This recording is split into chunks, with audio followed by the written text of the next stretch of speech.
In the unending, silent dark between the stars, space is defined by its emptiness. It is an ocean of such staggering scale that the human mind, accustomed to horizons and finite journeys, struggles to conceive of its dimensions. Across this void, light itself, the fastest thing in creation, takes years, centuries, millennia to cross from one lonely island of matter to the next. For all of humanity's existence, this cosmic ocean has been a one-way mirror. We could look out, charting the faint embers of distant suns, but nothing ever seemed to look back. Our solar system, a carousel of worlds orbiting a common star, felt impossibly isolated, a self-contained bubble adrift in the cosmic currents. We believed that anything we might ever touch, anything we could ever study up close, had to have been born here, with us, 4.5 billion years ago.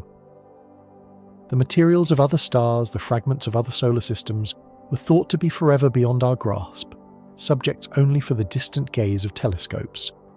The universe was sending us light, but it was not sending us messengers. Then, on a clear autumn night in 2017, that fundamental assumption was shattered. A silent visitor slipped through our celestial neighbourhood. It was a phantom, a whisper from the great beyond, an object that did not belong to us, moving on a path that defied its local origin. It was the first confirmed emissary from interstellar space, and it was bizarre, so profoundly strange in fact, that it would ignite one of the most ferocious and tantalizing debates in modern science. It forced us to confront a question we had long relegated to fiction and fantasy. Was this simply a peculiar rock, or was humanity's first interstellar guest an artifact, a piece of technology sent from another civilization? This is the story of that visitor, a traveller known to science as Oumuamua. It is a detective story written in faint glimmers of light against the blackness of space. A puzzle that pits prosaic explanations against extraordinary possibilities. And it is the story of how science solved the central mystery of this ghost from another star. A mystery that hinged on a wall of dust that simply wasn't there. Our story begins not in the cold vacuum of space, but in the warm, humid air of a Hawaiian volcano. Here, atop Haleakala, the Pan-star's one telescope keeps a silent nightly vigil. Its mission is not to gaze at beautiful nebulae or distant galaxies, but to scan the entire observable sky, again and again, night after night. It is a sentinel, a planetary defense system searching for asteroids and comets, the rogue boulders of our own solar system that might pose a threat to Earth.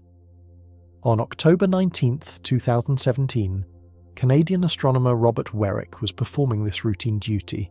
He was sifting through the nightly haul of images, his eyes scanning for points of light that moved. Among the familiar celestial furniture, one faint speck caught his attention. It was an object, designated at the time with the provisional code P10EE5V. It was moving fast, alarmingly fast. Astronomers are intimately familiar with the rhythms of our solar system. They understand the stately dance of the planets and the predictable arcs of comets and asteroids. Everything in our system is fundamentally tethered to the sun by the invisible rope of gravity. Imagine a vast cosmic playground roundabout. Everything on it, no matter how fast it seems to be moving, is ultimately spinning around the central pole. This object, however, was not playing by those rules. It was moving at a blistering 26 kilometers per second, a velocity so high that the sun's gravity was insufficient to capture it. It was not in orbit. It was a bullet, not a planet. This was the first profound clue that P10EE5V was not from around here. As observatories around the world scrambled to train their instruments on this fleeting apparition, the data confirmed Weryk's initial suspicion. They mapped its trajectory, tracing its path backward in time. The arc was not a closed ellipse, the shape of an orbit. It was a hyperbola, an open-ended curve that sliced through our solar system from above. It was a path of entry and inevitably a path of exit. This celestial nomad had fallen towards our sun from the direction of the star Vega, a journey through the interstellar void that likely took hundreds of thousands of years. It had swung around our star in late September, using the sun's gravity as a slingshot, and was now hurtling back out into the galaxy, never to return. For the first time in history, we had incontrovertible proof that the debris from other star systems wasn't just theoretical, it was actively passing through our own. The object required a name befitting its extraordinary nature. Astronomers at the Hawaiian Observatory bestowed upon it a name from their native language, Oumuamua. It means a messenger from afar arriving first, or scout. The name was poetic, evocative, and deeply appropriate. A scout had arrived. But what message, if any, did it carry? As scientists gathered more data in the precious few days they had, the mystery only deepened. The scout was unlike anything we had ever seen. The first major anomaly was its shape. We couldn't see Oumuamua directly. Even to our most powerful telescopes, it was just an unresolved point of light, a single pixel on a screen. But we could measure its brightness, and that brightness was changing dramatically. Over a cycle of roughly 8 hours, its luminosity varied by a factor of 10. This was an astonishing fluctuation, far more extreme than for any known asteroid or comet in our solar system. To understand what this means, picture a common object, like a piece of driftwood, spinning in the sunlight. When you see its long side, it reflects a lot of light and appears bright. When it turns and you see its narrow end, it reflects very little light and appears dim. The extreme variation in Oumuamua's brightness told astronomers that the object had to be exceptionally elongated. Just how elongated was a matter of intense debate.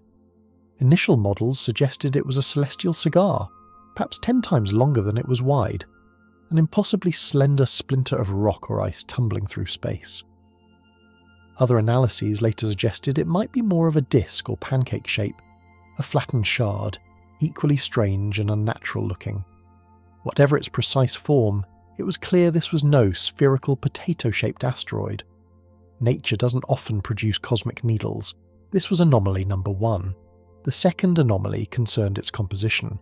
What was this object made of? The natural assumption was that it was either an asteroid, a dry chunk of rock, or a comet, a dirty snowball of ice and dust. Astronomers used spectroscopy to analyse the faint sunlight reflecting off its surface. The light revealed a reddish hue, similar to some of the objects found in the outer solar system. This coloration is often the result of eons of exposure to high-energy cosmic rays, which bake the surface materials, a kind of cosmic sunburn. This fit with the idea of a long-duration traveller, but if it was a comet, a dirty snowball, it should have behaved like one. As a comet approaches a star, the heat vaporizes its ices. This process, called outgassing, creates a visible atmosphere of gas and dust around the nucleus. This glowing shroud is known as a coma, and the pressure of sunlight pushes this material out into the iconic tail that stretches for millions of miles. All eyes, including those of the powerful Spitzer Space Telescope, stared at Oumuamua, searching for any hint of this telltale cometary activity. They found nothing. Absolutely nothing. There was no coma, no dust, no gas, no tail. The space around the object was completely clean. This was a staggering observation. If it was a comet, it was inert, a dead block of ice. If it was an asteroid, it was just a strange, elongated rock from another star. For a moment, this seemed like a plausible, if still exciting, conclusion. But then came the final, most confounding piece of the puzzle. As astronomers tracked Oumuamua's frantic escape from our solar system, they noticed something that sent a shockwave through the scientific community. The object was not slowing down as expected. After swinging by the sun, its trajectory should have been governed purely by gravity. Like a ball thrown into the air, it should have been steadily losing momentum as it climbed back out of the sun's immense gravity well. But Oumuamua wasn't. It was moving away from the sun just a tiny bit faster than gravity alone could explain. It had a slight, persistent acceleration, a gentle, anomalous push. Something was giving it a little extra kick. This was the smoking gun. This was the heart of the enigma. An invisible force was acting on our interstellar guest. In astronomy, there is a well-known phenomenon that can provide such a push: cometary outgassing. The jets of gas erupting from a comet's surface act like tiny rocket thrusters, altering its course in ways that deviate from a purely gravitational path. It's a common, understood behaviour. But this created a profound contradiction, a paradox. The most likely explanation for the anomalous push was cometary outgassing. Yet astronomers had looked with their best instruments and had definitively seen no outgassing. There was no dust, no gas, no coma. It was as if a ghost engine was firing, producing thrust without any visible exhaust. The object had the push of a comet but the appearance of an asteroid.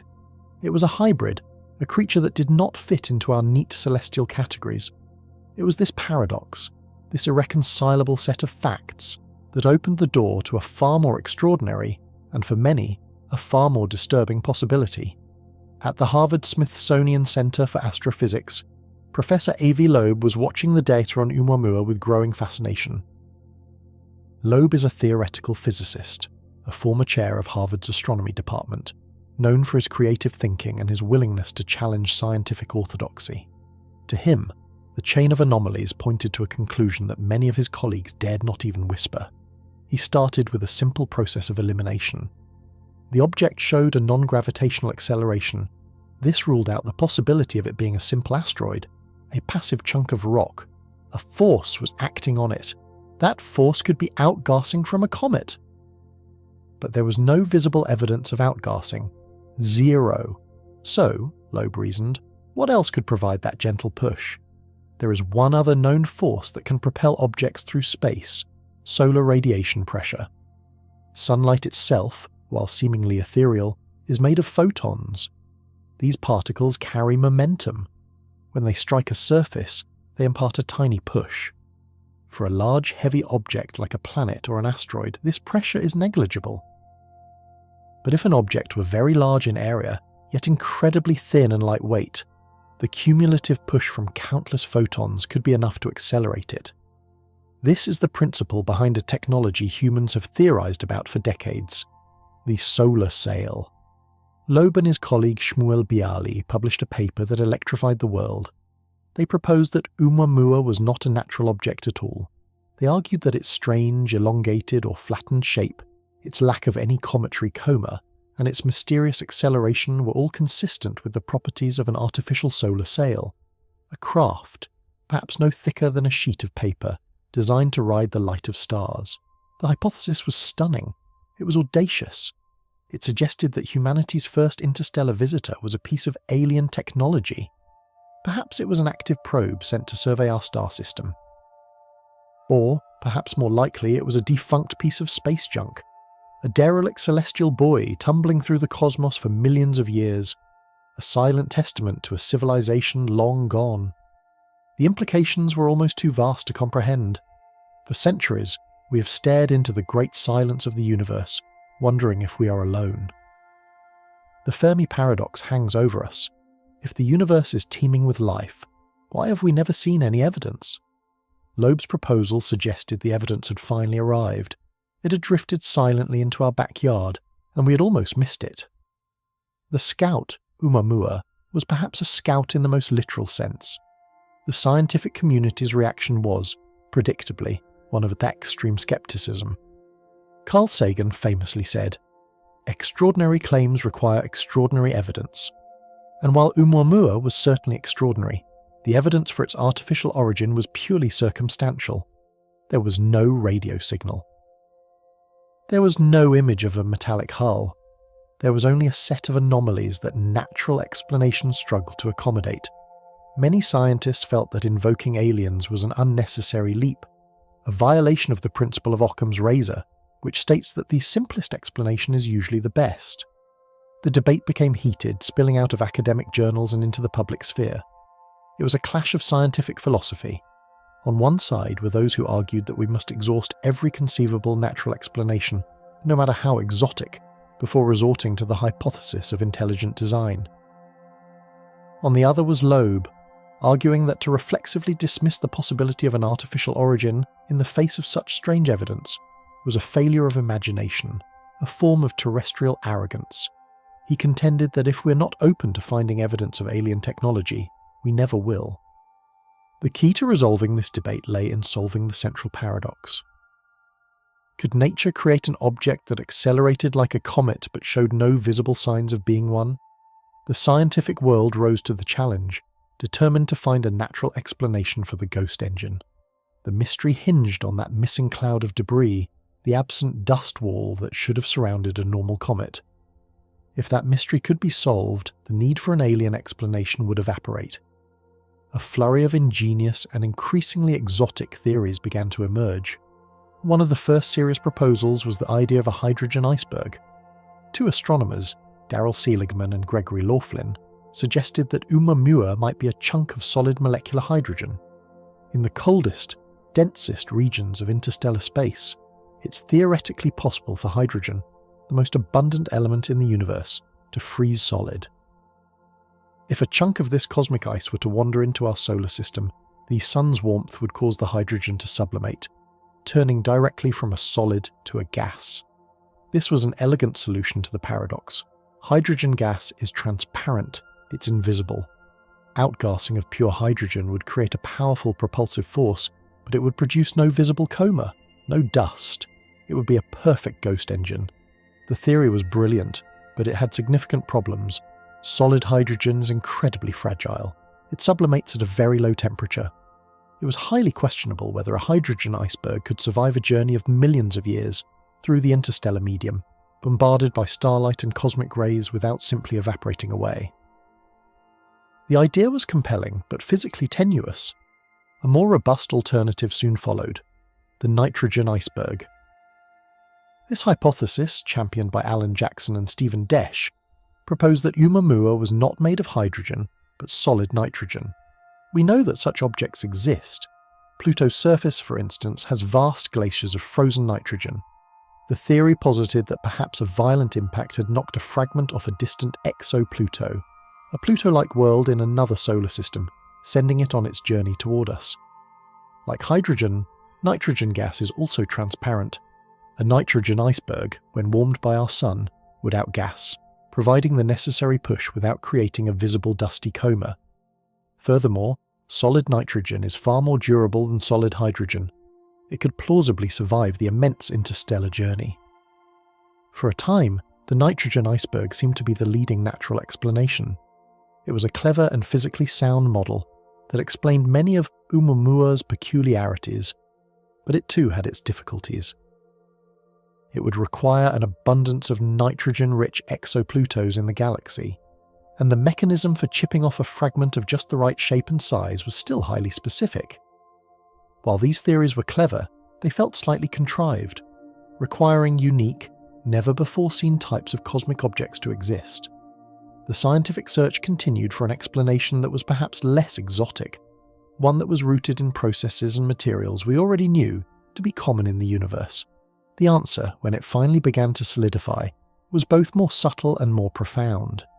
It came not from inventing new types of objects, but from a deeper understanding of the objects we thought we already knew, comets. The breakthrough came from revisiting the central mystery, the missing dust, the dust wall paradox. Why did Oumuamua produce thrust without a visible coma? The assumption had always been that outgassing and dust release were inextricably linked. When the ice on a comet sublimates, the escaping gas is energetic and it drags the dust and grit embedded in the ice along with it, creating the visible cloud. But what if there was a way to separate those two processes? What if a comet could outgas in a way that was, for lack of a better term, clean? In 2023, Jennifer Bergner, a chemist at the University of California, Berkeley, and Darrell Seligman, one of the authors of the original hydrogen iceberg theory, published a groundbreaking new model. Their work was not based on exotic materials, but on the intricate physics of ordinary water ice, the most common substance found in comets. They focused on the effects of long-term exposure to cosmic rays, the same radiation that gave Oumuamua its reddish sunburn. They proposed that over its long journey through interstellar space, penetrating cosmic rays would have bombarded the water ice within the comet. This is a process called radiolysis.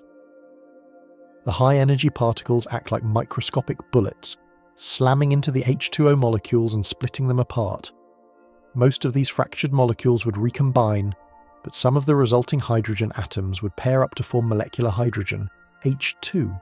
this hydrogen gas would not immediately escape. Instead, it would remain trapped within the amorphous, disordered structure of the water ice itself, like tiny bubbles of air frozen inside a cloudy ice cube. Over millions of years, the comet would become infused with pockets of trapped pressurized hydrogen gas. It would be, in essence, a geologic bomb, primed and waiting. Then it entered our solar system. As Oumuamua approached the Sun, the gentle warmth began to penetrate its surface. This heat was not enough to sublimate the water ice in massive quantities, which would have created a dusty coma. But it was just enough to trigger a crucial change in the ice's structure. The amorphous ice began to anneal, to relax into a more orderly crystalline form. Imagine a tightly packed, disorganized box of marbles. This is the amorphous ice. The hydrogen gas is trapped in the tiny spaces between them. As the ice warms, the marbles begin to shift and settle into neat, stacked rows, a crystalline structure. As they do, the spaces they once occupied are squeezed shut, and the trapped hydrogen gas, under immense pressure, is violently released. This process would create jets of pure, invisible hydrogen gas. These jets would provide the exact kind of gentle, persistent push observed in Oumuamua's trajectory. And because the water ice itself was not sublimating in large volumes, it would not release the dust and grit locked within it. The engine would fire, but the exhaust would be perfectly clean. The ghost engine had been found. This single, elegant mechanism solved all the major mysteries at once. It explained the non-gravitational acceleration. It explained the complete lack of a visible coma or dust. It explained why this behavior might be unique to interstellar comets, as they are exposed to cosmic rays for much longer than the comets in our own Oort cloud. It even helped explain the object's strange shape, as the outgassing might have been uneven, eroding the comet into a flattened or elongated shard. The dust wall mystery was solved. The paradox was not that the wall was missing, but that our understanding of comets was incomplete. We assumed all cometary engines were dirty. Oumuamua taught us that nature has a recipe for a clean one. The conclusion was as satisfying as it was compelling. Our first interstellar visitor was not an alien probe. It was something almost as wondrous. A new type of comet carrying with it a story of a long and violent journey through the galaxy, its history written in the trapped gases deep within its icy heart. So, the case is closed. Oumuamua was a natural object. But this conclusion does not diminish its importance. In fact, it enhances it. The entire episode, from its startling discovery to the fervent debate it inspired, has profoundly changed the way we view the cosmos and our place within it. The fleeting passage of this one small object has left a permanent legacy. First, it has opened an entirely new field of astronomy, the study of interstellar objects. Before Oumuamua, the idea of finding such visitors was largely theoretical. Now we know they are not just possible, but that they are actively arriving. In 2019, just 2 years later, a second interstellar object was discovered. This one, named Tua/Borisov, was, in stark contrast to Oumuamua, a perfectly well-behaved comet. It had a huge, visible coma and a magnificent tail. Borisov's conventional appearance served to highlight just how truly strange its predecessor was, and justified the intense scientific scrutiny it received. The discovery of these two objects in such a short time suggests that our solar system is being visited by thousands of such travellers at any given moment, most too small and faint to see. We are not an isolated island. We are a port of call on a vast galactic ocean. This realization has spurred a new generation of sky surveys, like the Vera C. Rubin Observatory in Chile, designed specifically to detect these faint, fast-moving visitors. Soon, we will not be spotting them by accident. We will be hunting for them systematically. We will build a catalogue of emissaries from other stars. Second, the controversy ignited by the alien hypothesis, while ultimately resolved in favour of a natural explanation, was immensely valuable for science. It forced researchers to think outside the box, to invent and test novel theories about objects made of solid hydrogen or solid nitrogen. It pushed the boundaries of our understanding of cometary physics. Science advances not just through consensus, but through rigorous debate and the exploration of bold ideas. Avilob's willingness to propose an extraordinary hypothesis and the scientific community's determination to challenge it with equally creative natural explanations made everyone involved a better scientist. It reminded us that we must keep an open mind. While Oumuamua was not the one, the next visitor might be, or the one after that. The universe is under no obligation to send us objects that conform to our limited experience.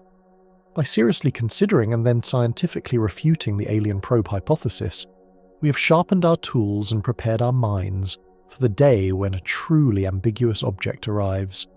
We have rehearsed for what may be the most important discovery in human history. Finally, the story of Oumuamua has given us a new sense of connection to the wider galaxy. For so long, the stars have been distant points of light, beautiful but untouchable. This small reddish shard of rock and ice changed that.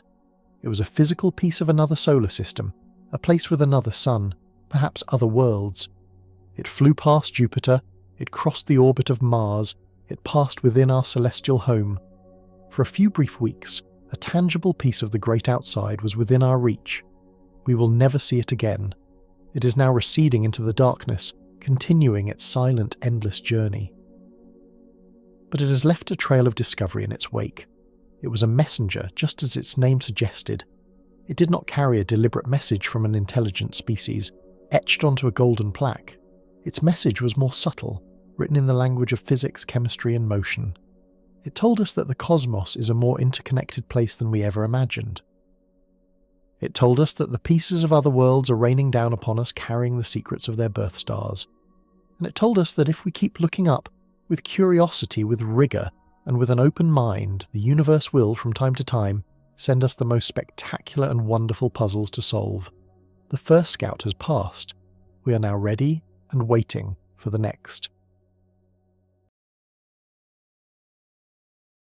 The night air atop Mount Pachon carries a silence that feels older than the mountains themselves.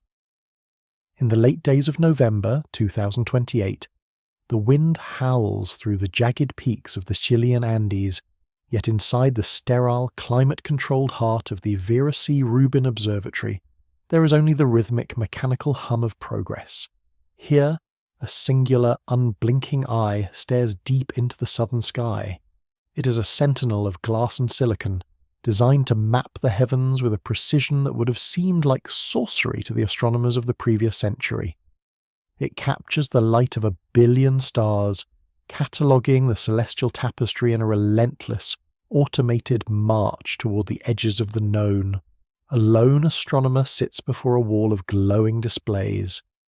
The blue light of the monitors casts long, flickering shadows against the dark walls, making the room feel like a cathedral dedicated to the worship of data. She is the watcher at the edge of light, a temporary occupant of this high altar. Her task is routine, almost clerical, until the software flags a discrepancy. It is a tiny, infinitesimal grain of light, a single moving pixel amidst a sea of static constellations. In any other epoch, such a find might have been dismissed as a glitch, or a cosmic ray striking the sensor. But the machinery of the 21st century is inexorable. It does not hallucinate. The object is moving with a slow, rhythmic crawl against the backdrop of the deep void. As the astronomer leans forward, the silence of the room seems to deepen, becoming heavy with the weight of what she's witnessing. She calculates the distance, her fingers moving over the keys with a trembling precision. The result is a number that staggers the imagination. 50 astronomical units. To comprehend such a distance is to move beyond the boundaries of human experience. 50 astronomical units is 50 times the distance from the Earth to the Sun. It is a realm where the light of our parent star is reduced to a brilliant cold pinprick, incapable of warming the frozen remnants of the solar system's birth. This is the Kuiper Belt, the vast and lonely graveyard of primordial ice and stone that rings our planetary neighbourhood. It is an abyss of absolute zero and eternal shadow, a place where time itself seems to have been preserved in a state of crystalline stasis for 4 billion years. The astronomer stares at the flickering dot, and the motif of the lonely probe begins to take shape in her mind. Though the object is almost certainly a natural remnant, A stray wanderer from the dawn of the cosmos, she cannot help but view it as a silent messenger from a dead shore. It has travelled through the vacuum for eons, a solitary witness to the slow decay of the solar system. It carries within its frozen chemistry the secrets of our origin, written in a language of ice and dust that we're only now beginning to decipher. It is a ghost, drifting through the dark, a fragment of a catastrophe that occurred long before the first spark of human consciousness ignited on our small blue marble. This detection is not merely a triumph of engineering, it is a confrontation with the scale paradox. We are a species that measures life in decades and distance in miles, yet we have built machines capable of reaching across the void to touch the hem of the infinite. The discrepancy between our fragile biological frames and the vastness of the abyss we survey is a source of profound melancholic optimism. We are insignificant, yet we are the only ones looking. We are the mechanism through which the universe seeks to know itself. As the astronomer records the coordinates, she realizes that this point of light is moving inward. It is a visitor from the outer darkness, emerging from the oblivion of the Kuiper belt across the invisible threshold into the inner sanctum of the sun. It has been falling toward us for thousands of years, an inexorable descent driven by the cold laws of gravity. What was once a distant, nameless speck is now a herald of the unknown. The silence of the observatory is no longer empty. It is filled with the presence of this ancient traveller. The astronomer feels a sudden, sharp sense of isolation. She is the first human being in the history of the world to see this specific fragment of the cosmos. For a brief moment, the entire history of the universe converges on this single point of light, and the woman watching it from a mountaintop in the Andes. The vastness of the cosmos is no longer an abstract concept.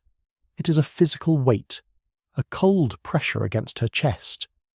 We often think of the universe as a grand symphony, a harmonious arrangement of spheres moving in eternal order.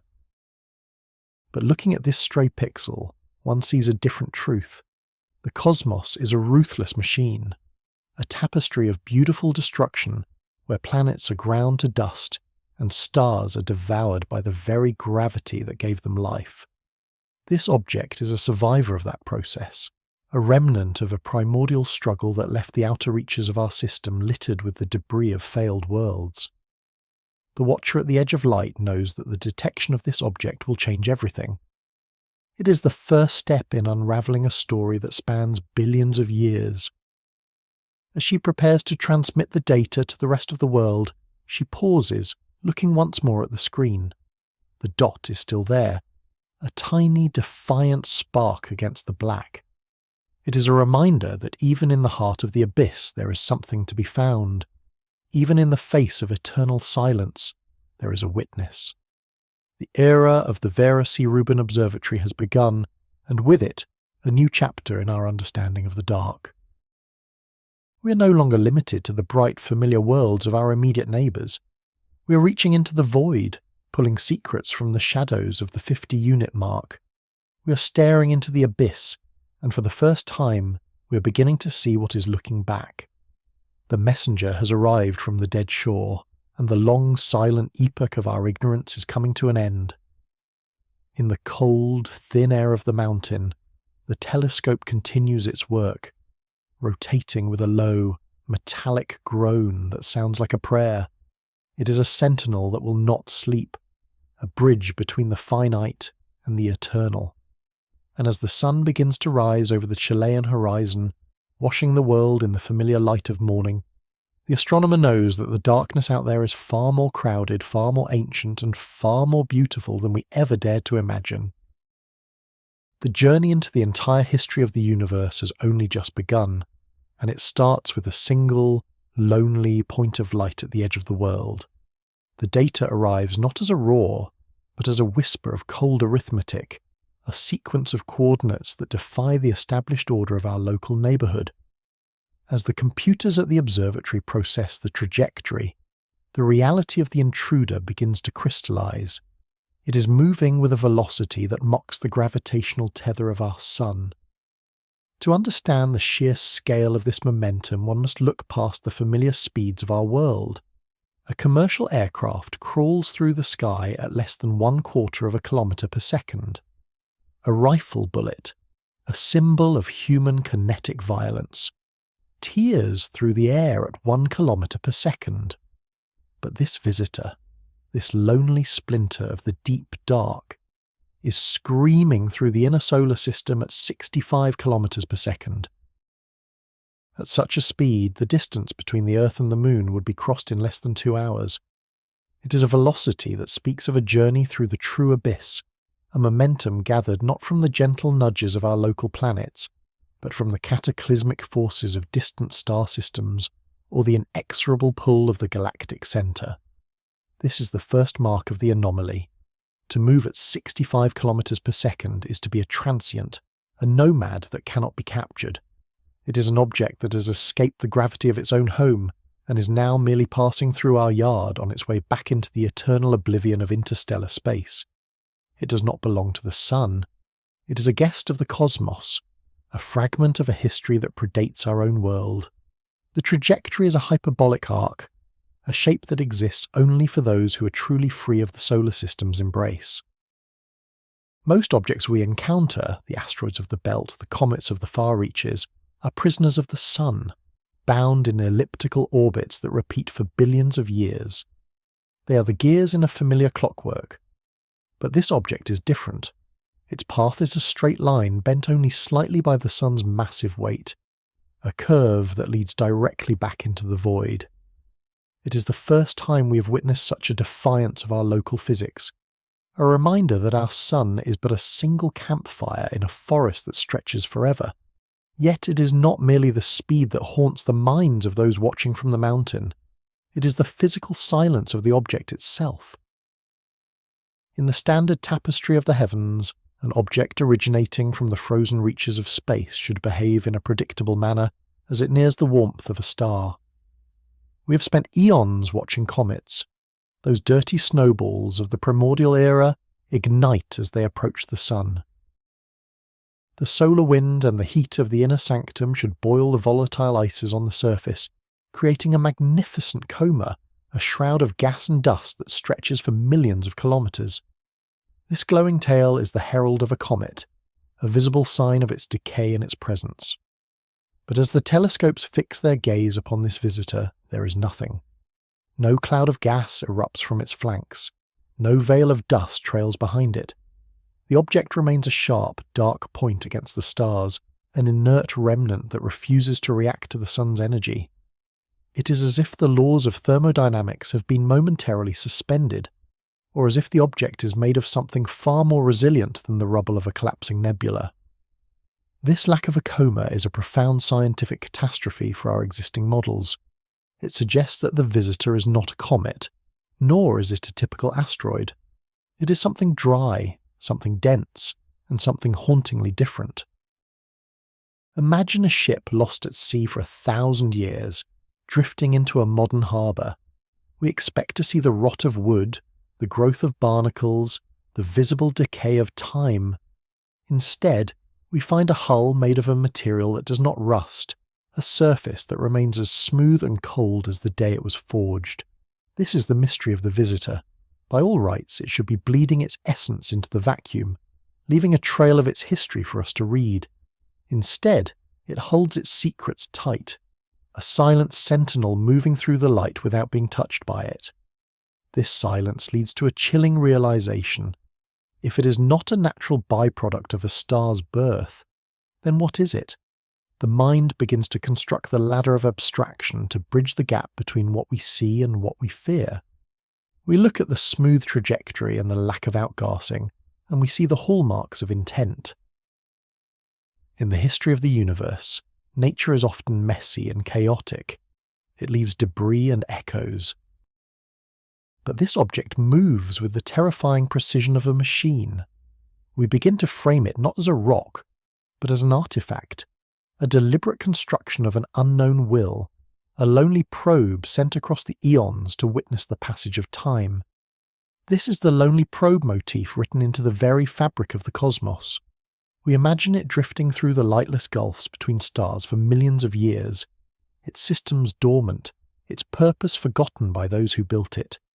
It is a messenger from a civilization that may have already crumbled into the dust of an ancient epoch, a relic of a mind that saw the universe not as a collection of random collisions, but as a vast mechanism to be explored.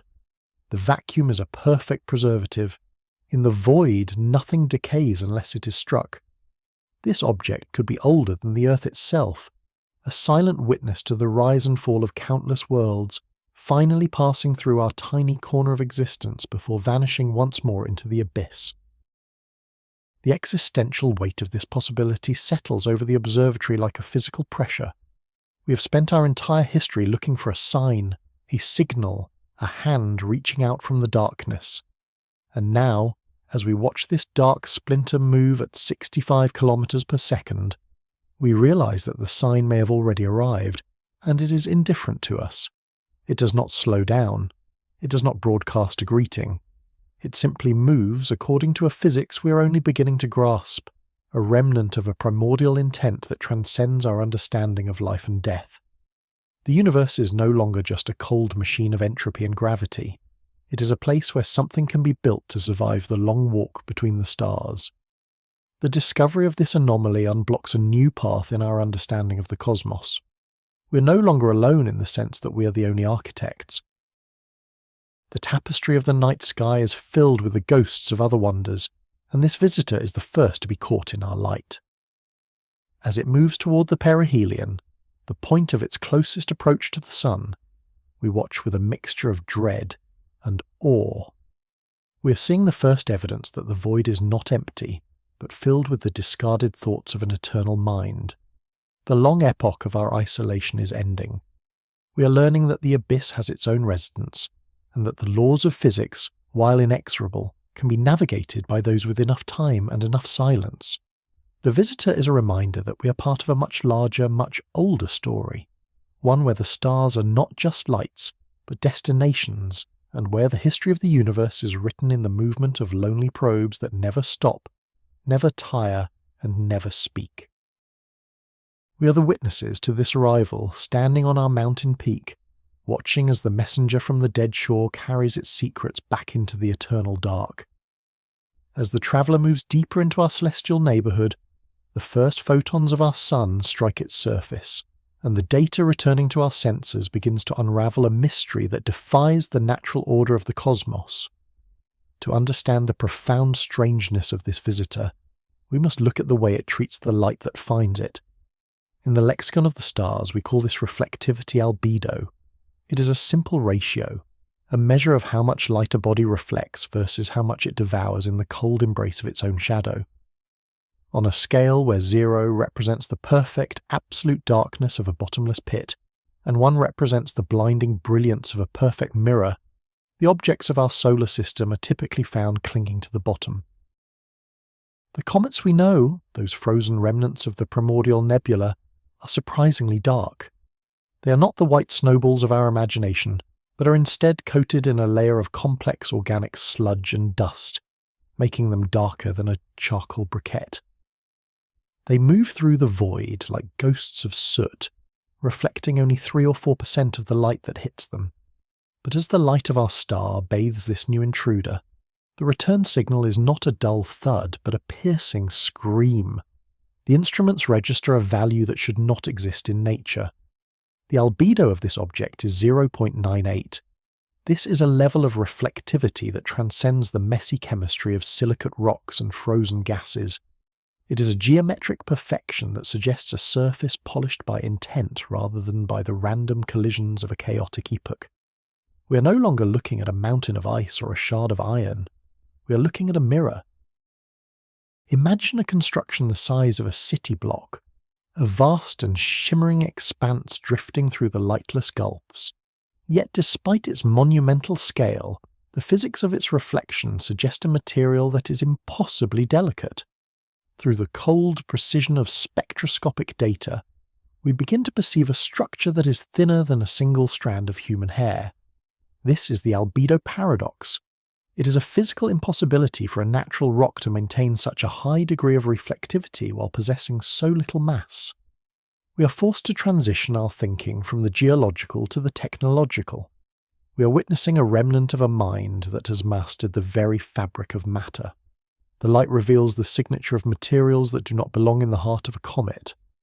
We find the sharp, unmistakable peaks of beryllium, a metal prized for its lightness and its strength, polished to a degree that rivals the finest instruments ever crafted by human hands. Even more haunting is the presence of a carbon nanotube lattice, a web of atoms woven into a structure that is both incredibly strong and nearly weightless. These are not the random accumulations of a planetary disk. These are the hallmarks of an advanced industry, a deliberate arrangement of atoms designed to endure the inexorable march of eons.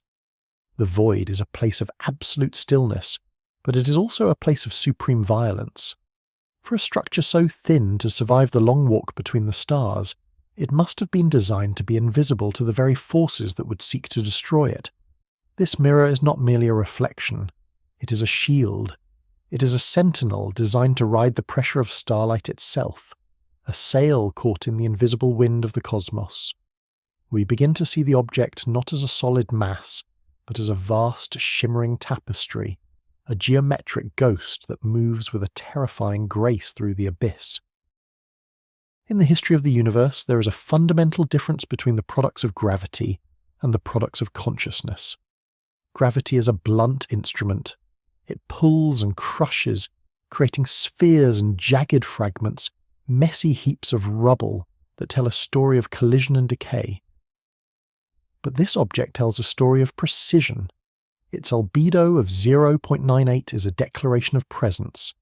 It is a signal, whispered in the language of light, that someone, somewhere, once looked at the void and decided to build something that could reflect the stars back at themselves. The contrast between this artifact and the charcoal darkness of the comets we have studied is a scale paradox that settles deep within our psyche. We occupy a universe where most things are dark, cold, and silent. We're used to the soot and the dust of the primordial era. To find such a brilliant artificial light in the middle of the abyss is like finding a cut diamond in a desert of ash. It forces us to confront the reality that the vacuum is not just a graveyard of dead stars, but perhaps a gallery of forgotten wonders. As we watch the visitor approach the sun, the heat begins to test the integrity of its beryllium skin and its carbon heart.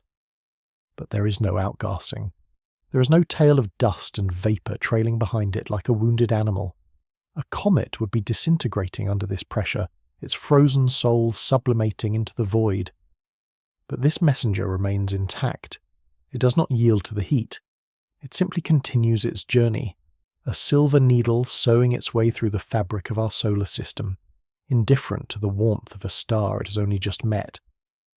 The lonely probe motif becomes our only way to process this sight. We imagine the civilization that could weave such a mirror. Did they build it to harvest the energy of their own sun before casting it out into the dark?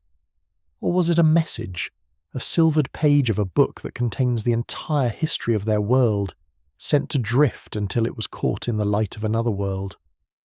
The melancholic optimism of this discovery lies in the fact that it exists at all. In a universe governed by entropy, where everything eventually unravels into the cold silence of oblivion, someone found a way to create a reflection that could last for millions of years. The mirror is a witness. As it passes by our world, it reflects the blue light of our oceans and the white swirl of our clouds back into the abyss. For a brief moment, we are joined with this artifact from a distant epoch.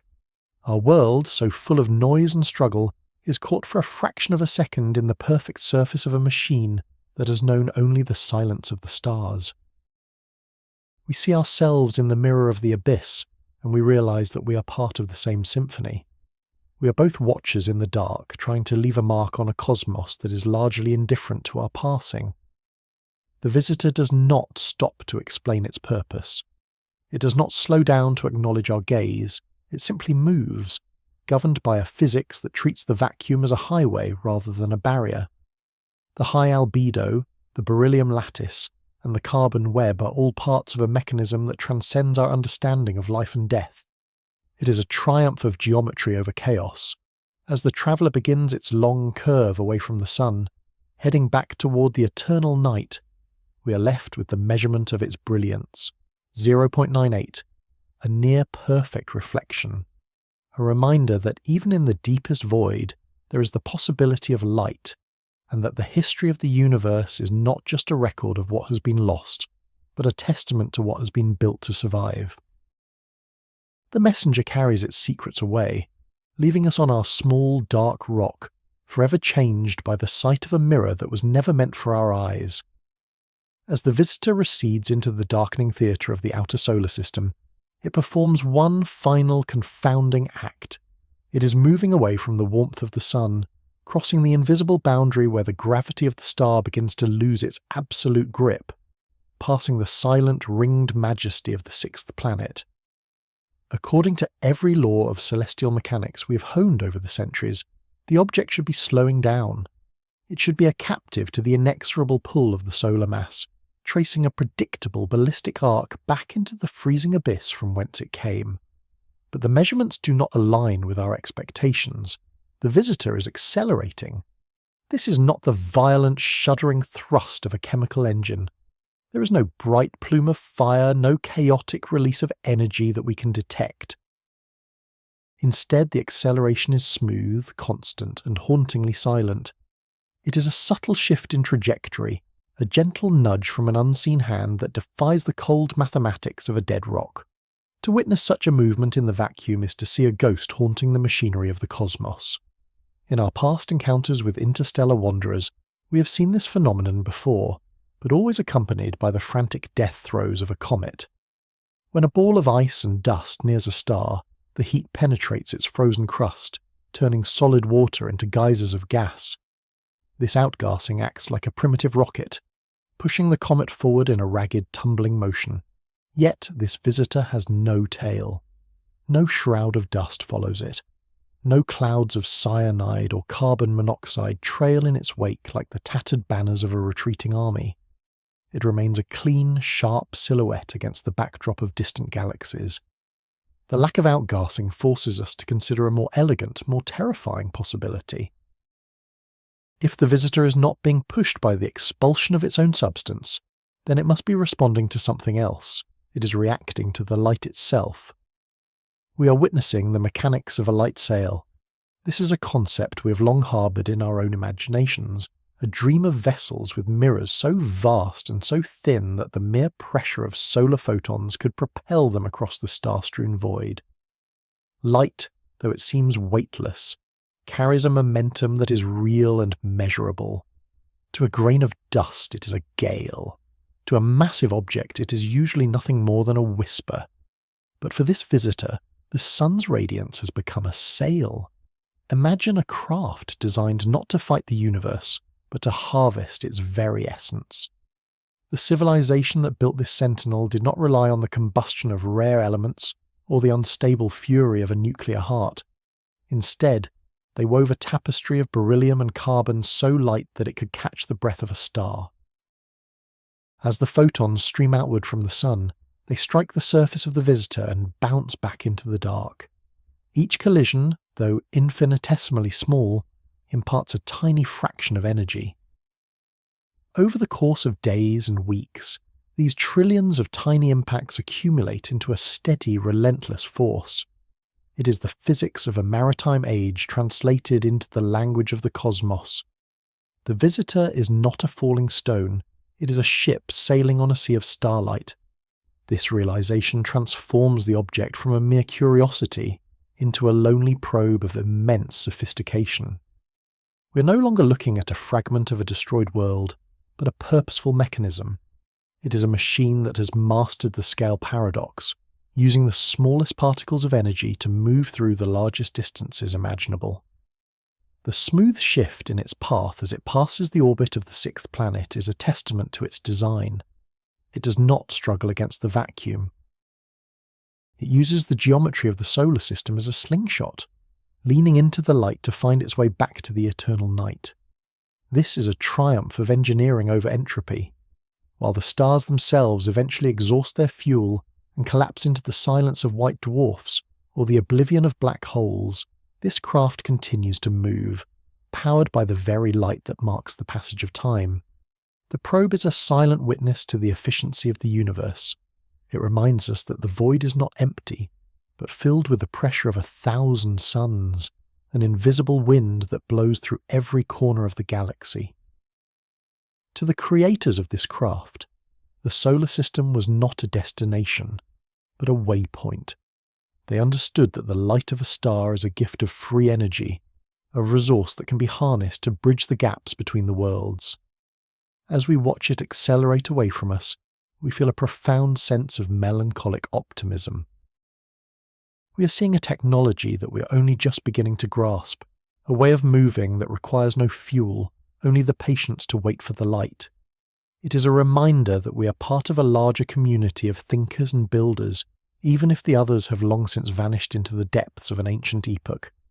The visitor does not care that we have noticed its acceleration. It does not respond to our radio waves or acknowledge our frantic attempts to understand its heart. It simply continues to sail, its silver skin reflecting the light of our sun one last time, before it enters the great dark between the stars. The mechanism is inexorable. It is a sentinel of a forgotten era, carrying the legacy of its makers into the abyss. We are left on our small blue rock, watching a spark of artificial light vanish into the tapestry of the Milky Way. The smooth trajectory is a signature, a final message written in the language of motion. It tells us that the universe is not just a graveyard, but a vast navigable ocean, and that someone, somewhere, once had the courage to build a sail and head out into the unknown. As the distance between us grows, the visitor becomes a symbol of the lonely probe motif. It is a solitary wanderer, a craft that has known no home for millions of years. It has crossed the void between suns, enduring the biting cold and the abrasive dust of the interstellar medium, only to be momentarily ignited by the warmth of our star before being pushed back into the silence. There is a profound loneliness in its journey, but also a majestic beauty. It is a machine that has outlived its creators, a remnant of a dream that refused to die. It carries the history of a world we will never know, encoded in its very shape and the way it interacts with the light. The acceleration continues, a steady increase in speed that will eventually carry the probe out of the sun's reach and into the territory of other stars. We are left to wonder if it will find another sun to sail by, or if it is destined to drift through the void for another billion years, a silver needle sewing together the disparate parts of a fragmented universe. The history of the universe is written in these moments of encounter, where the primitive meets the transcendent, and the silence of the abyss is briefly broken by the light of a passing stranger. We are changed by the sight of it. We look at the stars now and see not just distant fires, but potential harbours. We see the light not just as a way to see, but as a way to move. The visitor is gone, but the reflection of its sail remains in our minds, a glimmering promise that even in the face of oblivion, there is a way to catch the light and sail on toward the horizon of the eternal. As the visitor retreats into the freezing dark, our eyes on the ground can no longer track its movement through visible light. It has become a ghost, a silhouette against the cold backdrop of the interstellar void. Yet, we are not entirely blind. Across the curved surface of our planet, the massive steel ears of the Deep Space Network turn as one toward the constellation of Pegasus. These are the sentinels of our species, the only instruments capable of reaching out into the abyss to touch the traveller one last time. They fire pulses of radio energy, invisible spears of light that traverse the millions of kilometres of vacuum, strike the retreating hull, and return to us as a faint stuttering echo. When the scientists at the Goldstone Observatory began to process these returns, the image that emerged was not the chaotic, tumbling shard of rock they had expected. It was something far more terrifying and far more beautiful. The radar imaging revealed a shape that defies the messy, violent history of our solar system. In the natural world, asteroids are the products of catastrophe. They are the shattered remnants of failed planets and violent collisions, scarred and misshapen like cosmic potatoes, burdened by craters and uneven ridges. But the visitor is different. Under the relentless scrutiny of the radio pulses, it revealed a perfect 12-sided symmetry. It is a dodecahedron, carved from the darkness with a mathematical precision that makes the heart of a geometer ache. 12 faces, each a perfect pentagon, joined at angles that do not vary by even a fraction of a degree. This is not the work of gravity and chance. This is the geometry of the mind, a physical manifestation of a logic that exists independent of biology or culture. To look upon this shape is to look upon a language we have always known but never heard spoken. We use the ladder of abstraction to understand it, comparing this cosmic wanderer to the simple dice cast on a tabletop or the microscopic structure of a rare crystal. But on this scale, the perfection is haunting. Each pentagonal face stretches across 70 meters of obsidian-like surface, smooth and unblemished by the impacts that usually define the life of a celestial body. There is no dust here, no regolith, no signs of the billions of years it has spent drifting through the void. It is as if the object exists in a state of permanent preservation, protected by a mechanism we cannot yet fathom. As the radar waves penetrate deeper, they reveal a truth even more profound. The dodecahedron is not a solid mass of stone or metal, it is hollow. The interior is a vast, empty chamber, a sanctuary of silence protected by a thick, multifaceted shell. At the very centre of this void sits a core, a dormant communication relay that has been silent for eons. We see it in the data as a dense concentration of complex materials, a knot of artificiality suspended in the heart of the machine. It is a lonely probe in the truest sense, a vessel that carries within it the capacity to speak, yet has chosen to remain mute as it passes through our neighbourhood. Perhaps it is waiting for a signal we do not know how to send, or perhaps its mission was completed 1,000,000 years before the first human looked up at the stars. The contrast between this object and the natural inhabitants of our system is absolute. When we look at the asteroid known as Bennu, or the scarred surface of Ryugu, we see the results of a blind and ruthless machine. We see the chaotic accumulation of rubble, held together by the weakest of gravitational bonds, destined to eventually unravel or be consumed by the sun. But the visitor represents the triumph of order over entropy.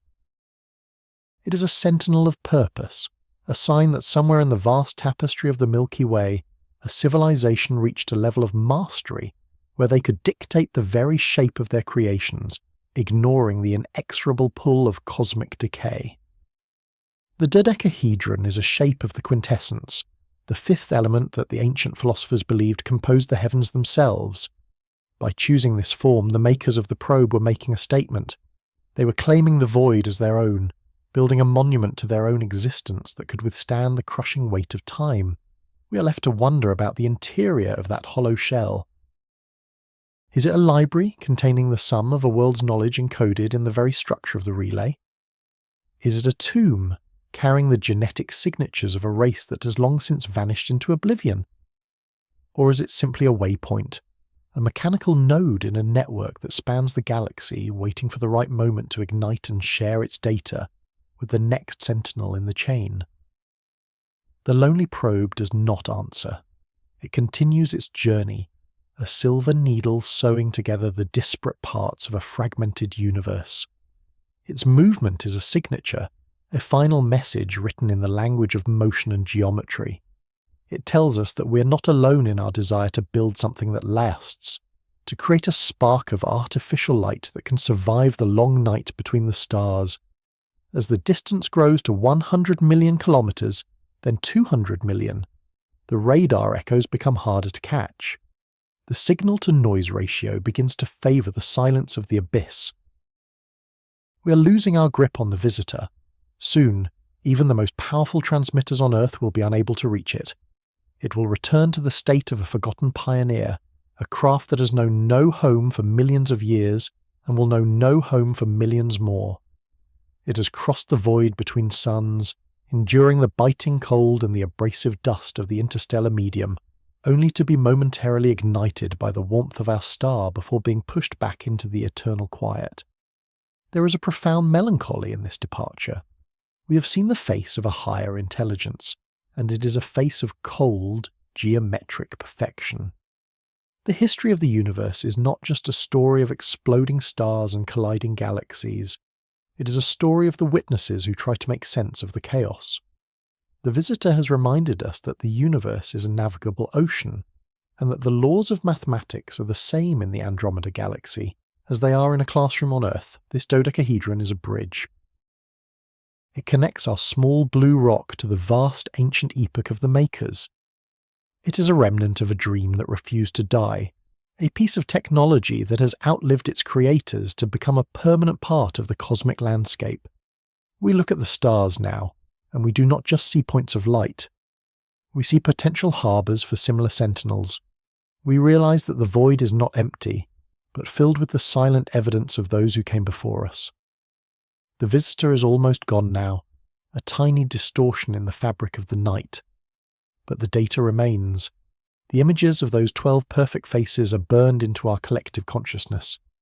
We have seen the geometry of the mind, and we can never go back to a time when we thought the universe was merely a graveyard of dead stone. It is a place of design, of intention, and of a lonely, majestic beauty that transcends our short lives.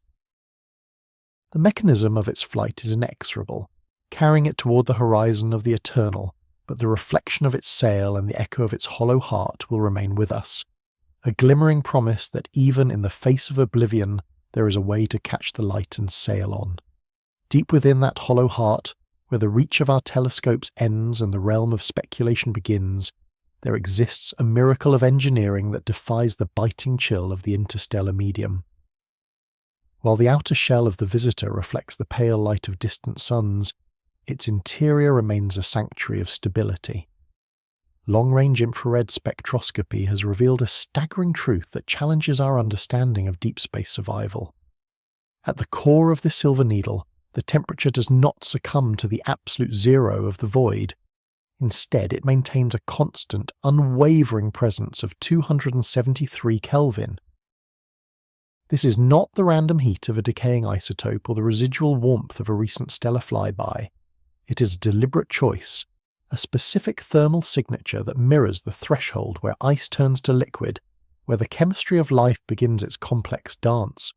To find such a temperature in the freezing abyss between galaxies is like finding a single, burning candle in the middle of a polar blizzard, a tiny defiance against the entropic decay that seeks to unravel the universe. This thermal stability suggests the presence of a sophisticated mechanism, a thermal management system that has functioned without fail for 4 million years. In the vacuum of space, heat is the most precious of currencies. Without an atmosphere to hold it or a nearby star to replenish it, energy usually radiates away into the abyss, leaving behind only the cold silence of the grave.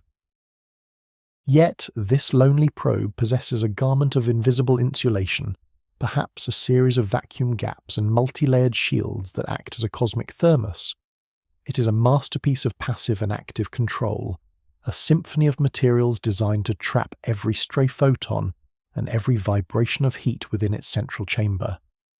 We are witnessing the preservation of a heartbeat, a technological pulse that has crossed the light years to reach us. The probe is not merely a messenger, it is a sentinel guarding a treasure that its makers deemed too precious to lose to the cold. Consider the journey this craft has endured.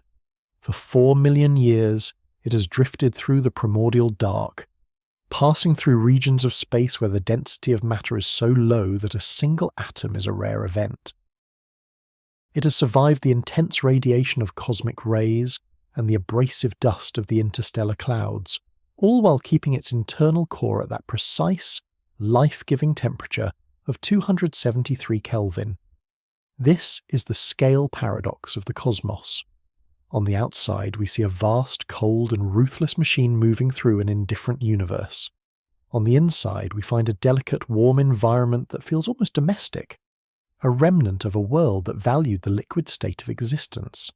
This heat is a signature of intention. It tells us that whatever lies within the payload was never meant to be frozen in the dark. It was meant to be kept ready, kept alive in a state of thermal grace, waiting for the moment it would finally be ignited by the proximity of a new sun. The payload itself remains a mystery, but its thermal environment provides a tantalizing clue. Why maintain 273 Kelvin? At this temperature, the water that forms the basis of our own biological existence is at its most transitional. It is the temperature of the first thaw, the moment when the rigid structures of ice give way to the fluid possibilities of the sea. By maintaining this specific heat, the makers of the probe have ensured that the contents, whether they be biological seeds, delicate quantum processes, or the recorded memories of an entire epoch, remain in a state of suspended readiness. It is a bridge across time, a way to transcend the inevitable decay that devours all things. The probe is a vessel of melancholic optimism, a silver seed cast into the cosmic ocean in the hope that it might one day find a shore warm enough to allow its contents to finally bloom. As we observe this thermal signature, we are forced to confront our own place in the tapestry of the cosmos.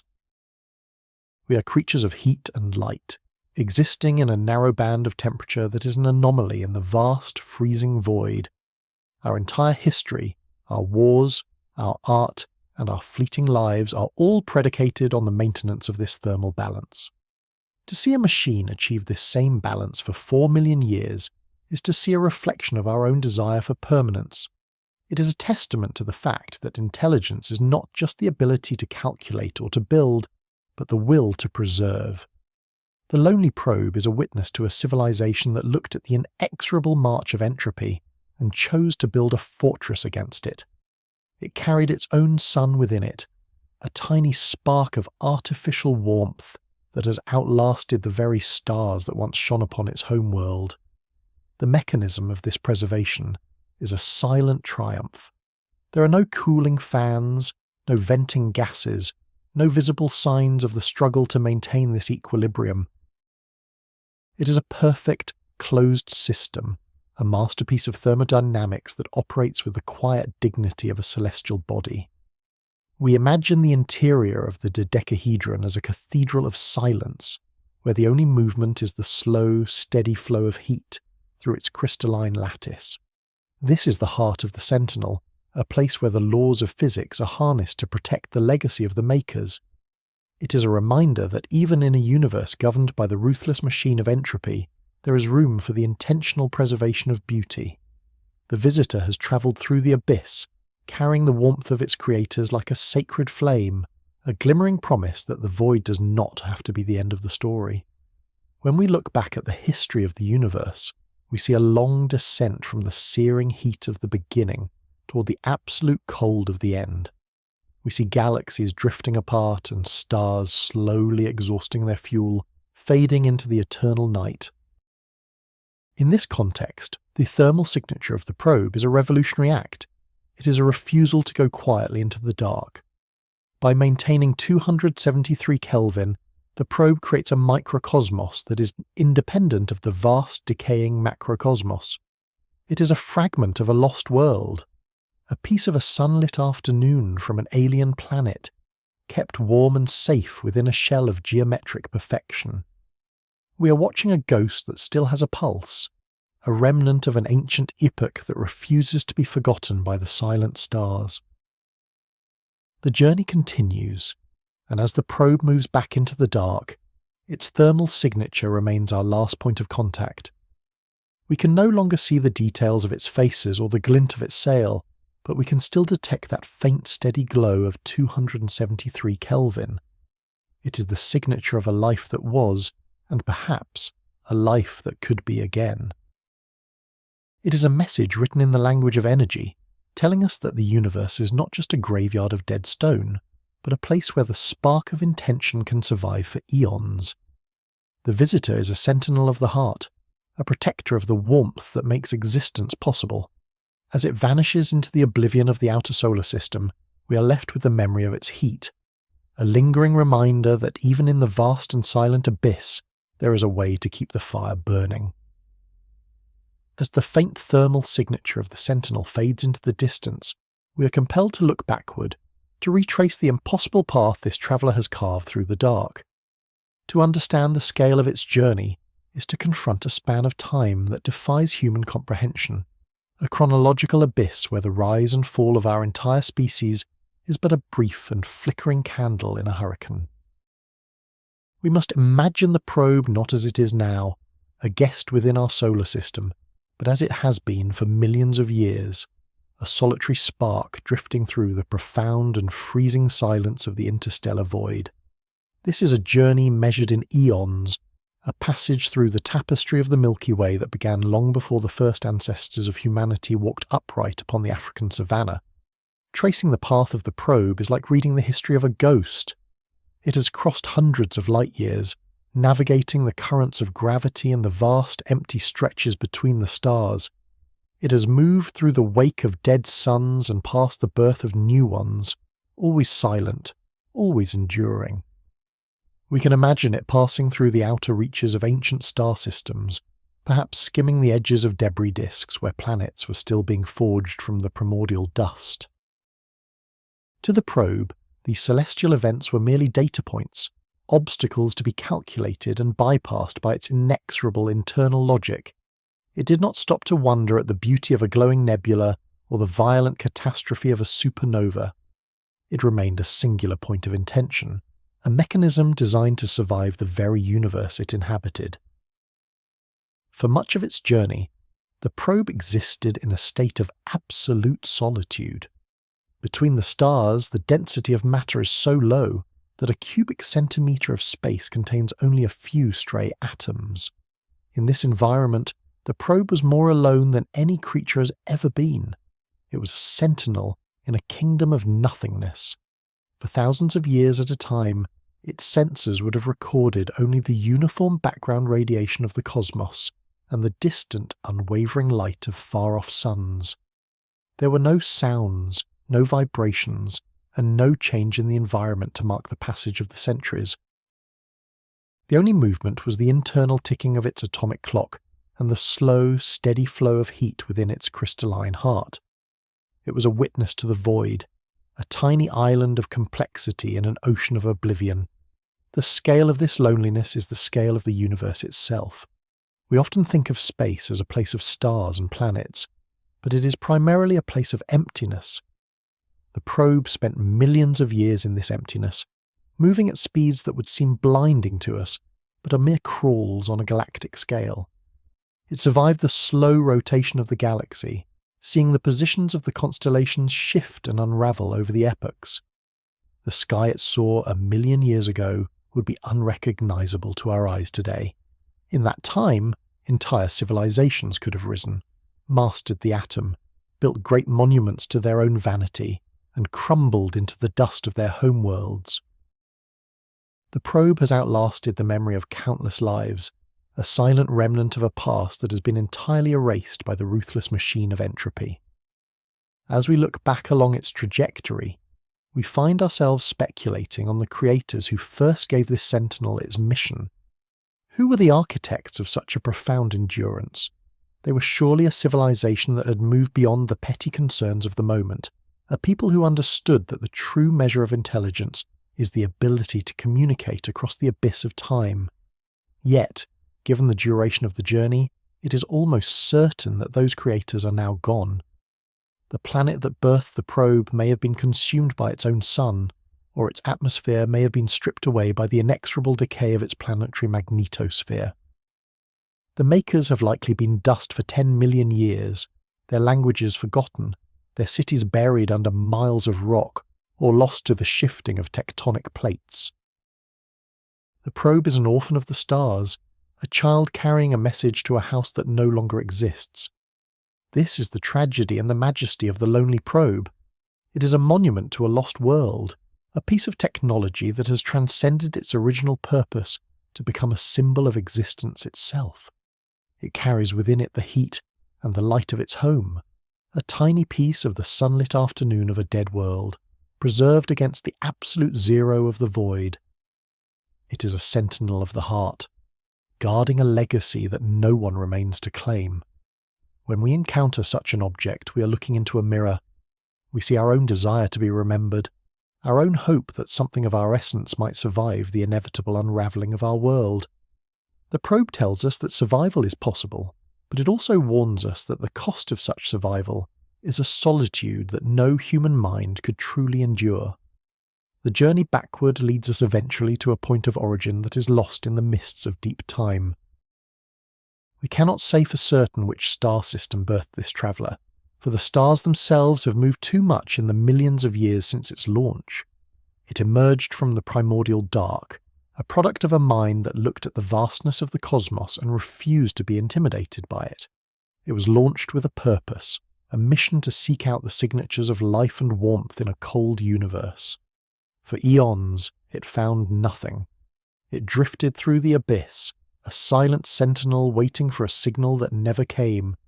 It saw the birth of our sun from a distance, watching as the cloud of gas and dust collapsed to ignite the fire of our solar system. It was already ancient when the Earth was still a molten ball of the rock, and it continued its silent watch as the oceans formed and the first sparks of life began to stir in the deep. The probe has seen the entire history of our world from the outside. It has been a silent observer of our evolution, a witness to the long and difficult path we have travelled from the primordial soup to the stars. While we were discovering fire, the probe was drifting through the dark. While we were building empires and fighting wars, the probe was maintaining its steady heat of 273 Kelvin. While we were first looking up at the stars and wondering if we were alone, the probe was already here, a visitor from a lost epoch, waiting for us to notice its presence. It is a reminder that we are latecomers to the cosmic stage, children who have just begun to understand the vast and ancient drama that has been playing out for billions of years. As the traveller continues its journey back into the oblivion of the outer solar system, we are left to contemplate the sheer weight of the time it has carried. It is a vessel of memory in a universe that is prone to forgetting. It is a sentinel that has stood watch over the void for longer than our species has existed, and it will likely continue to do so long after we are gone. The lonely probe is a testament to the fact that even in a universe governed by the inexorable laws of decay and entropy, there is a place for the eternal.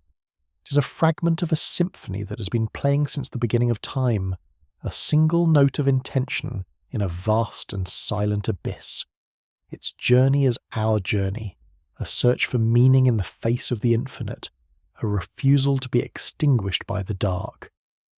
We watch it go, a shimmering spark of warmth in the cold, a reminder that the fire of intelligence, once ignited, can burn for eons across the vast and silent tapestry of the cosmos. This metallic traveller is more than a mere assembly of alloys and circuits. It is a letter, written in a language that precedes the birth of any tongue, cast with a desperate strength into the infinite sea of stars. When we look upon its weathered hull, we are reading a script of geometry and mathematics, the only grammar that survives the passage of eons. To build such a thing is an act of profound defiance. It is a refusal to accept the silence of the abyss as the final word on one's existence. The civilization that birthed this probe understood the fundamental cruelty of the cosmos, that time is an ocean that eventually drowns every shore, and yet they chose to speak into the dark. They carved their identity into the very fabric of the object, using the universal constants of physics as their ink. Imagine the final days of the world that sent this sentinel forth. Perhaps they were a people much like us, standing on the precipice of their own vanishing, watching as the entropy of their sun began to unspool the thread of their biological history.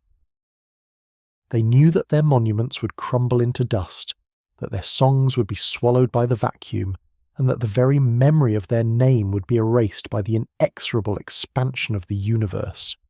In the face of this total oblivion, they poured their essence into a vessel. They did not send a plea for help, for they knew the distances were too vast for any rescue to arrive in time. Instead, they sent a testimony.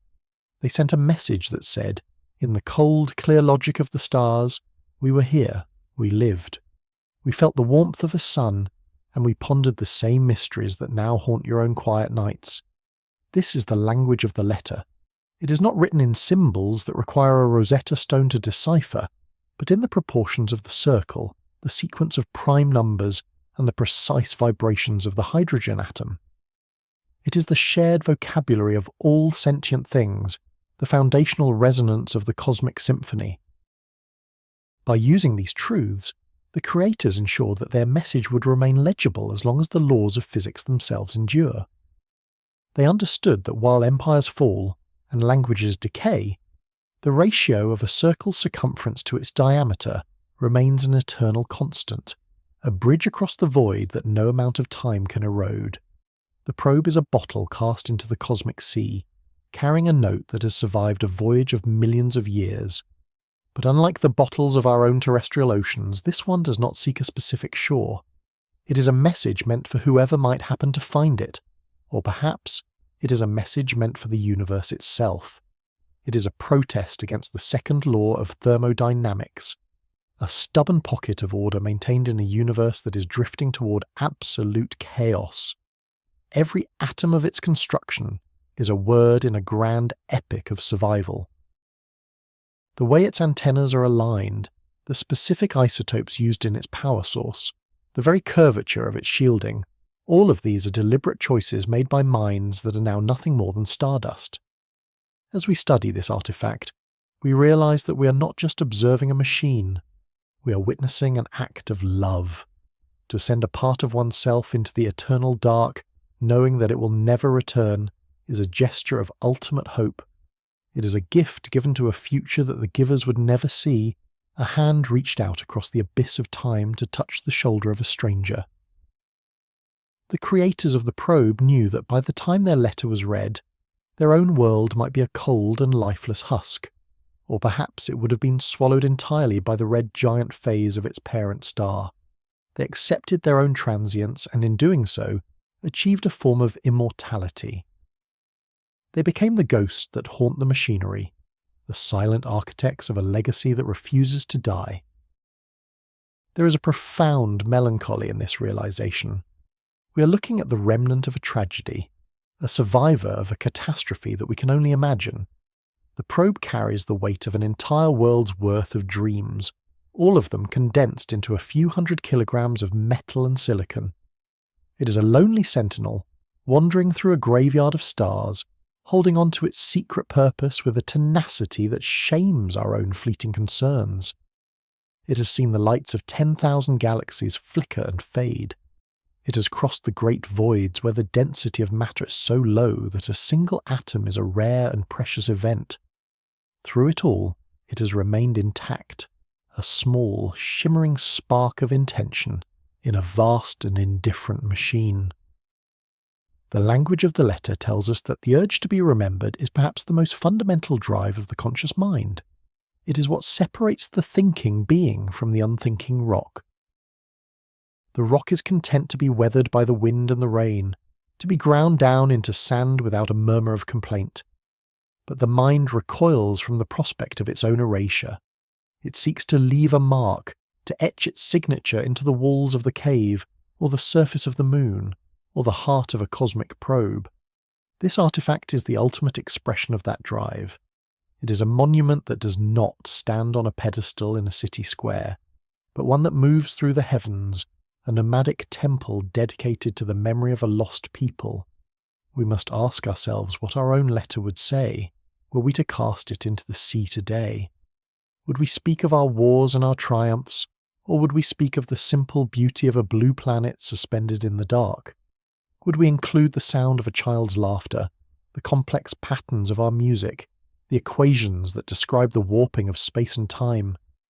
In truth, the content of the message matters less than the fact of its existence. The very act of sending it is the message. It is a declaration that consciousness is not a fluke or a mistake, but a vital part of the universe's own self-awareness. Through the probe, the universe is looking back at itself, trying to understand the mystery of its own birth and the inevitability of its own end. The probe continues its slow, majestic drift toward the outer edges of our awareness. It is returning to the oblivion from which it emerged, a messenger that has delivered its news and is now free to wander the void until the end of time. It carries with it the echoes of 1,000 generations, a symphony of thoughts and feelings that have been translated into the silent pulse of a machine. It is a reminder that even in a universe that seems cold and ruthless, there is a place for the warmth of a shared understanding. The letter is still being written, and we are now the ones who must decide what words to add to its pages. We are the new sentinels, the latest witnesses to the unfolding drama of the cosmos, and like the ones who came before us, we find ourselves compelled to leave a sign in the dark. The journey of the lonely probe is a mirror of our own. We too are travellers through a vast and silent abyss, seeking connection in a world that often seems indifferent to our presence. We too are trying to learn the language of the stars, to find the hidden patterns that govern our lives and our destiny. And like the creators of the probe, we must eventually face the fact that our time is limited, that we are but a brief flash of light in an eternal night. But in that flash, there is a brilliance that can illuminate the entire cosmos. There is a power in the act of remembering, a strength in the refusal to be forgotten.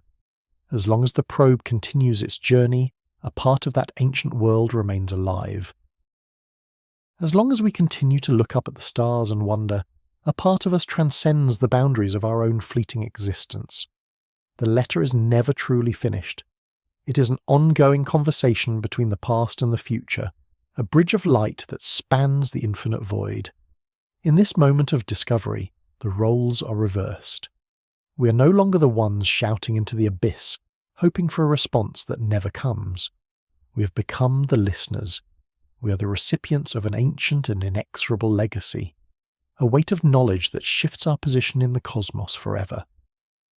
This transition from seeker to receiver is not a passive event, but a profound burden. We find ourselves standing at the end of a long and lonely road, holding a letter written in a language of light and mathematics, sent by hands that have long since returned to the primordial dust.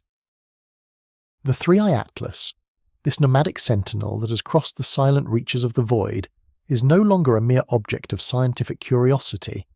It has become a testament, and we are its reluctant heirs. To look upon this artifact is to break a seal that has remained intact for millions of years.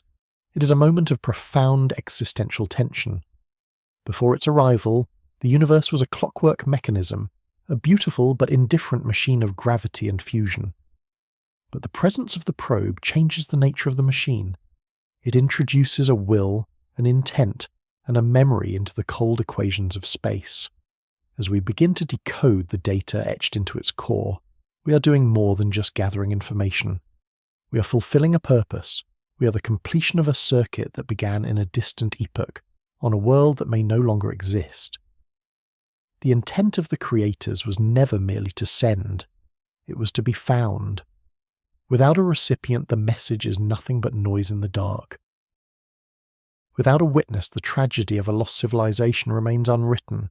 By the simple act of looking, our eyes provide the final spark that brings this ghost back to life. This is the burden of the recipient. We are now the keepers of a story that does not belong to us. We are the guardians of a memory that was forged in the fires of a different sun. There is a weight to this responsibility that transcends our own brief history. We must decide what to do with the ghosts of the Three-Eye Atlas. Do we treat them as data points in an archive, or do we allow their presence to reshape our understanding of our own place in the tapestry of time? The probe has crossed the abyss not to give us technology or power, but to offer us a mirror. In its silent metallic surfaces, we see our own reflection, a mirror image of a species that also fears oblivion and also yearns for a legacy that outlasts its own breath. Consider the journey this machine has undertaken. It has survived the bombardment of cosmic rays, the grinding pull of distant gas giants, and the long, freezing nights between the stars. It is a survivor of a war against entropy, a battle it was always destined to lose, and yet it has arrived. It is a lonely probe that has finally found a harbour.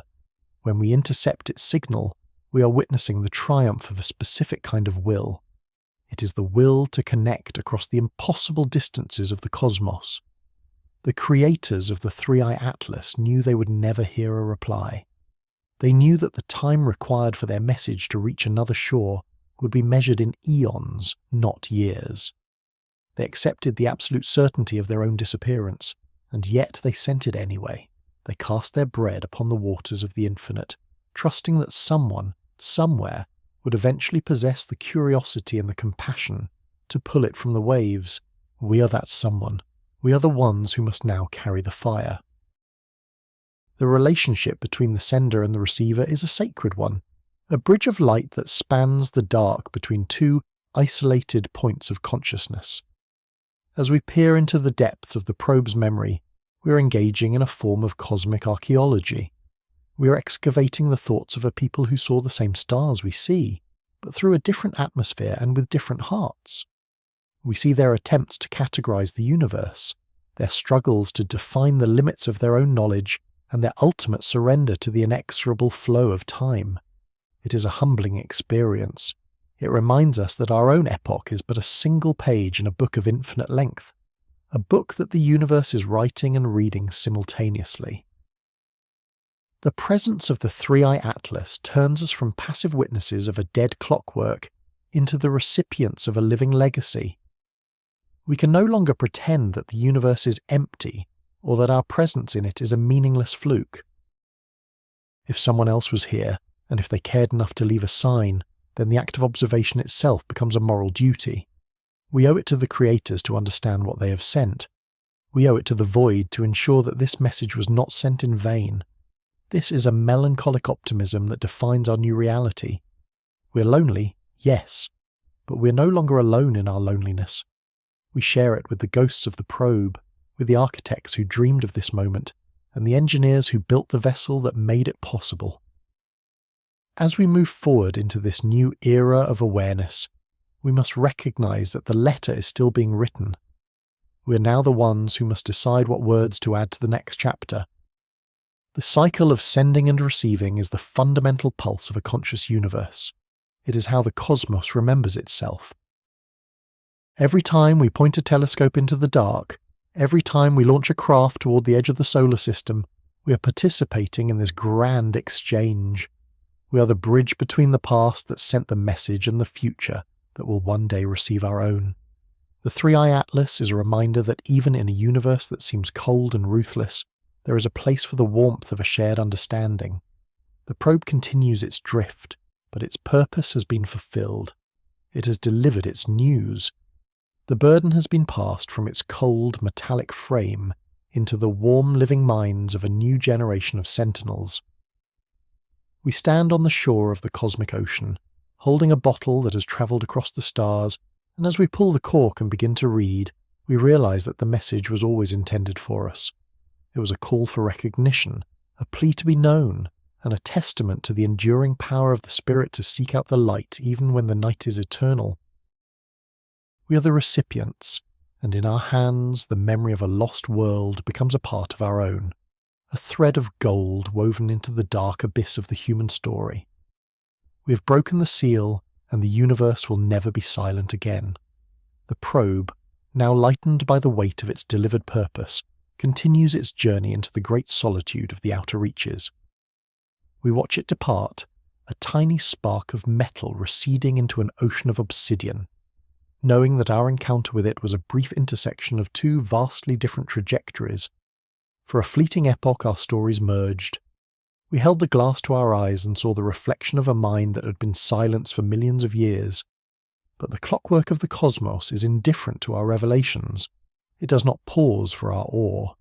The vessel drifts onward, carried by the inexorable momentum of its birth, destined to outlive the very species that discovered its message. It becomes a lonely sentinel once more, a ghost ship sailing through the quiet harbours of the interstellar void, heading toward a future where the word future itself loses all meaning. As we project our gaze forward, the scale of time begins to unravel our understanding of reality. 10,000 years pass, a mere heartbeat in the life of a planet, and the probe has already cleared the boundaries of our local stellar neighbourhood. 1,000,000 years pass, and the constellations we know today have shifted into unrecognisable shapes, the stars themselves migrating like distant lanterns in a slow-moving gale. The civilizations that passed the meaning of the Three-Eye Atlas may have evolved beyond recognition, or they may have succumbed to the inevitable decay that haunts all complex systems. In the vast stretches of the abyss, the probe remains, a preserved remnant of a moment when two sparks of consciousness reached out across the dark. It is a testament to the fact that we were here, even as the memory of our world begins to fade from the galactic stage. 5 billion years from now, a profound catastrophe awaits the cradle of our existence. Our sun, having exhausted the primordial hydrogen in its core, will begin its violent transformation. It will swell into a red giant, a bloated and glowing orb that will devour the inner planets, transforming the Earth into a scorched and airless husk before consuming it entirely. The very ground from which we launched our own probes and the very laboratories where we decoded the ancient message will be returned to the furnace of the stars. In this moment, the physical evidence of our existence is erased from the solar system. Yet far beyond the reach of the dying sun's heat, the lonely probe continues its flight. It is already deep within the galactic halo, a small piece of processed matter that survived the death of its secondary home. It carries the weight of two lost worlds now, the world that built it and the world that found it. The eons continue to stack upon one another until the very numbers become a burden to the mind. 1 trillion years pass. The era of star formation draws to a close. The great clouds of gas and dust that once birthed shimmering nurseries are depleted, and the universe enters a long, slow twilight. One by one, the stars fail. The brilliant blue giants vanish first, followed by the steady yellow suns, until only the dim, red embers remain, smouldering in the dark like the last coals of a dying campfire. The cosmos becomes a silent gallery of white dwarfs, neutron stars, and the ever-growing shadows of black holes. The probe is now an ancient relic, its surface is pitted by the impact of microscopic dust, its internal mechanisms long since frozen into a state of permanent stillness. It is no longer a machine, it is a geological feature of the void, a wandering island of iron and silicon in a universe that is rapidly forgetting the meaning of light. Eventually, even the red dwarfs will exhaust their fuel. The universe will descend into the era of the black holes, where the only sources of energy are the violent gravitational screams of matter, being torn apart by the ultimate darkness. In this unimaginable stretch of time, reaching forward to 10 followed by 100 zeros of years, the very atoms that compose the probe may begin to betray it. If the theories of proton decay hold true, the solid metal of the vessel will slowly evaporate, its structure dissolving into a fine mist of subatomic particles. The message, the atlas, and the golden records of our shared history will unravel, returning to the primordial vacuum from which they were borrowed. The abyss claims everything in the end. This is the ruthless machine of entropy, a slow and steady march toward a state of maximum disorder where no heat flows and no thought can exist. In this ultimate horizon of the far future, the universe reaches its final punctuation, the heat death, a state where the cosmos is vast, cold, and utterly empty, save for the faint, stretched-out whispers of radiation. To a casual observer, if one could exist in such a place, it would appear that nothing had ever happened. The struggle of life, the rise and fall of empires, the desperate attempt to send a message across the stars, all of it seems to have been swallowed by oblivion. The void is absolute. The silence is eternal. And yet, it is here, at the very end of all things, that we find the existential pivot. We must confront the scale paradox, that our lives are infinitesimally small, yet our capacity to witness the universe gives that universe its only mirror. The fact that the alignment occurred, that one civilization reached out and another reached back, is a permanent scar on the history of the cosmos. Even if the physical evidence is erased and the particles are scattered to the corners of an infinite void, the event itself is woven into the tapestry of space-time. It happened. For a brief, shining moment, the universe was not just a collection of cold mechanisms and burning gas. It was a conversation. This is our melancholic optimism. We live in the fleeting light of a long afternoon, knowing that the night is coming and that it will never end. We know that our works will crumble and our names will be forgotten. But the act of observation is a sacred one. By seeing the probe, by understanding its message, we have participated in the symphony of the cosmos. We have ensured that the creators were not alone in their final hours, just as we are not alone in ours. The universe may be a cold and indifferent place, but it is a place where meaning can be forged in the dark. The lonely probe, though it may eventually dissolve into the silent abyss, has already won its battle against the void. It succeeded in the only task that truly matters. It connected 2 points of light in a sea of darkness. It proved that the impulse to be known is as fundamental to the cosmos as gravity or electromagnetism. As we look up at the stars tonight, we are not just looking at distant fusion reactors. We are looking at the potential for another alignment, another letter waiting to be read. We are the sentinels of the present, the temporary guardians of a legacy that spans the eons.